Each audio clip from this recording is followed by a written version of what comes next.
Hey, it's Ryan Reynolds, and I'm here with Keith, co-star of my upcoming film, If, only in theaters May 17th. Do you want to tell people the big news? All right, I'll do it. Sign up now and you'll get unlimited for $15 a month and 6 months of Paramount Plus Essential Plan on us. MintMobile.com/switch. Upfront payment of $45 equivalent to $15 per month. Unlimited over 40 gigabytes per month. Face lower speeds. Videos at 480p. Active Mint customers by 531.24 get 6 months of Paramount Plus Essential Plan. Auto renews after 6 months. Offer ends May 31st, 2024. Separate Paramount Plus registration required. Terms and conditions apply if rated PG.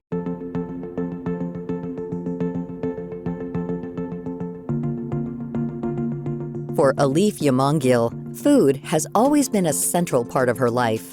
Growing up abroad in Turkey, meals connected her busy family together around the kitchen table, and the sweet indulgences here and there were something to look forward to. Yamangil has always had a sweet tooth, and living in Turkey, desserts such as baklava, Turkish delight, and fresh apricots and figs were commonplace. While Yamangil loved her home country, she had dreams of living abroad, so studied hard to get accepted into a top-tier program. I did pretty well in college.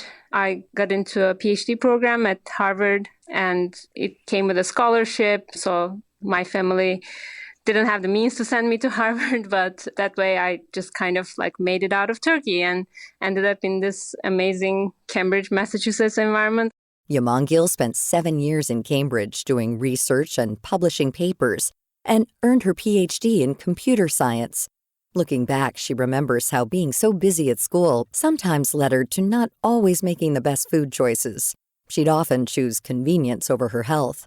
However, it was during that time that she became more mindful of how the bad food she ate made her feel lethargic, tired, and bloated. I've always worked out a lot and exercised, but I don't think I ate the best. I wasn't that mindful of how much sugar makes me crash in the afternoon, how much sugar makes me really jittery first thing in the morning, etc. So I think during my PhD, I didn't really have means to do a lot of baking back then, but I started thinking more about my diet. After wrapping up her PhD at Harvard, she accepted an engineering role at Google, and today has her hands full juggling work, being a new mom to a toddler, and managing her growing baking blog, Plenty Sweet, which features easy-to-make, low-calorie and low-sugar desserts. Among the recipes are 1-bowl vegan brownies with a gooey center and melted chocolate chips on top, or easy blueberry oatmeal sheet pancakes that round out at 100 calories and 4 grams of sugar per serving. I'm kind of a lazy baker. I will not go and shop for rare ingredients unless I really, really want to make something.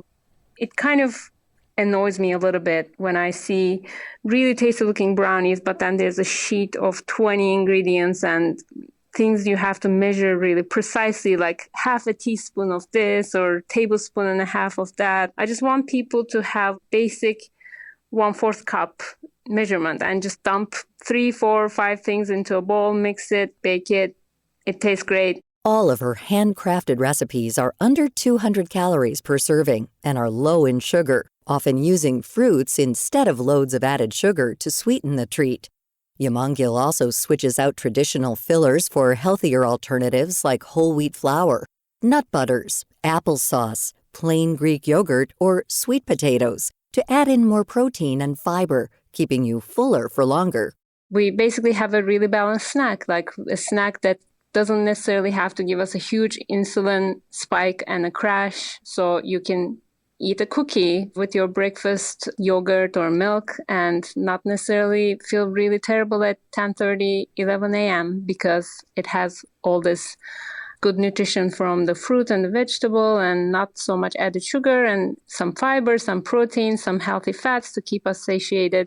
And the math whiz in her is always calculating the breakdown of calories and nutritional content in each recipe. I'm always churning numbers in my head, thinking about recipes and their nutritional info and how much sugar they have, how many calories, how much protein, how much fiber.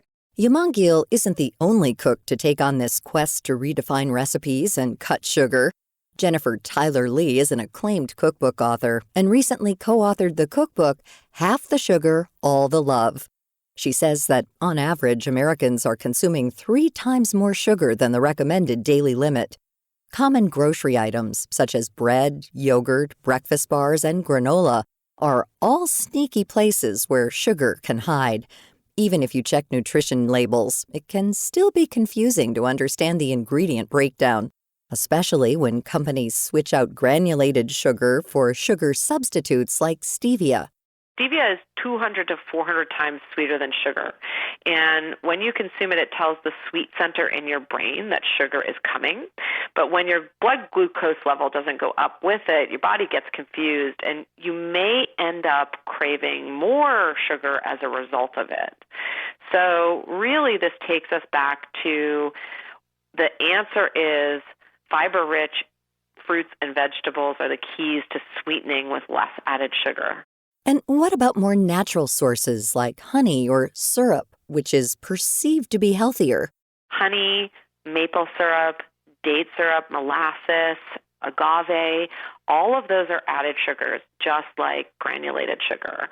So we need to be increasing fruits and vegetables. And the good part of those fruits and vegetables is the fiber that's packed inside. So there are a lot of misconceptions. So it's great that people are more aware of the problem, but we still need to educate and then give families, ways to live with less sugar in a way that's sustainable. Creating recipes that make cooking from scratch quick and easy for everyone is the end goal.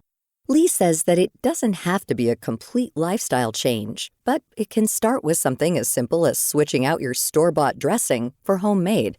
It doesn't have to be hard. You can make that creamy poppy seed dressing with pear in your blender in 2 minutes, and that's going to make a big impact because the dressing that you'd buy from the store, that package has 18 teaspoons of added sugar inside. So make the dressing this week. Again, 2 minutes in your blender. Throw the pears in with some Dijon mustard, a little bit of white wine vinegar. That thing comes together in 2 minutes. And it's a dressing that you can use throughout the week. So it can be used for salads, but it can also be used as a marinade, and it can be used as a dip. So you've done one thing for yourself that only takes a couple of minutes, but that serves you well throughout the week. You can still be healthy without sacrificing taste, but it's important to be selective and keep moderation in mind. Yamangil is no stranger to finding this balance. During her first pregnancy, which was full of ups and downs and hormonal changes, she gained more than 40 pounds.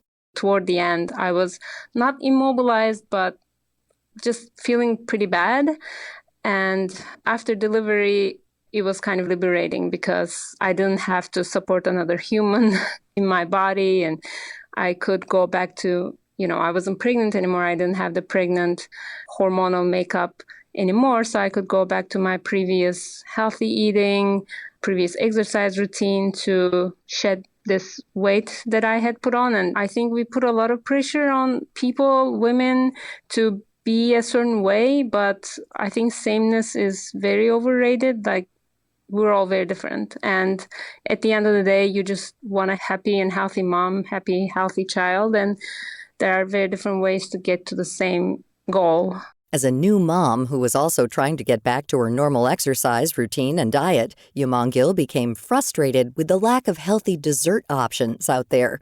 Unwilling to compromise, she started tinkering with her own low-calorie, low-sugar creations. I did lose it by sticking to my usual routine of eating as healthy as I can and basically eating sweets every day, because I do not think that sweets should necessarily be not part of a healthy diet. So I was searching the internet for just healthy recipes, and I'm always baking. And one time I made these banana bars, I want to say from the Well Plated blog, which is an amazing blog, told an inspiration.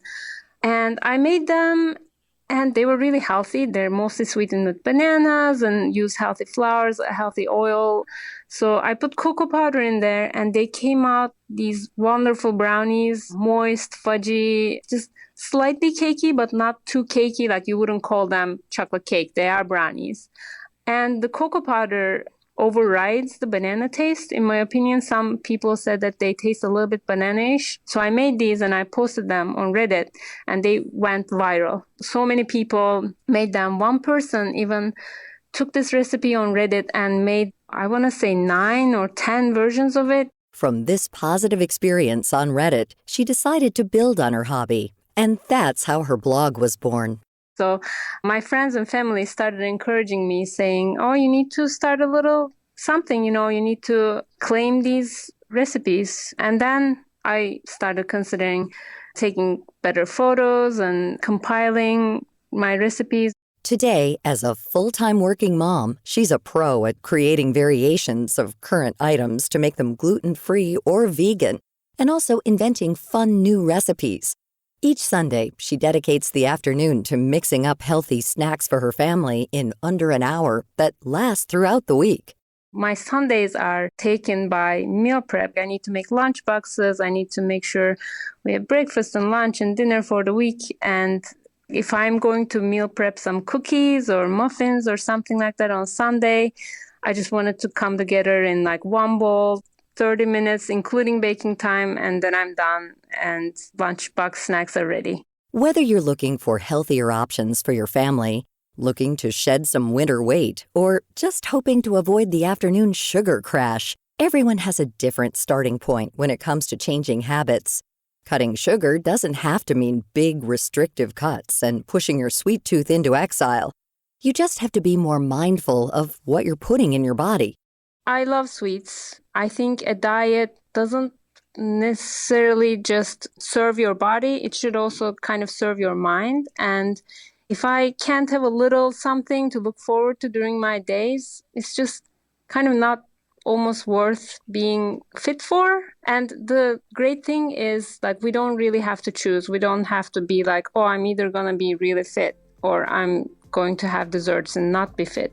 To find out more about this topic and our guests Alif Yamangil and Jennifer Tyler Lee, visit viewpointsradio.org. This segment originally aired in February 2020 and was written and produced by Amira Zaveri. Our studio manager is Jason Dickey. I'm Marty Peterson.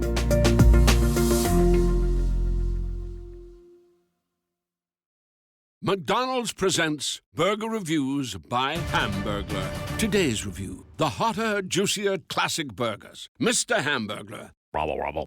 He said, of all the McDonald's burgers I've ever hamburgled, these are the hottest, juiciest, and tastiest. Robble. Hamburglary is on the rise. Get caught with a medium double cheeseburger meal for $6. Price and participation may vary. Promotion pricing may be lower than meal price. Comparison to prior classic burgers. Ba-da-ba-ba-ba.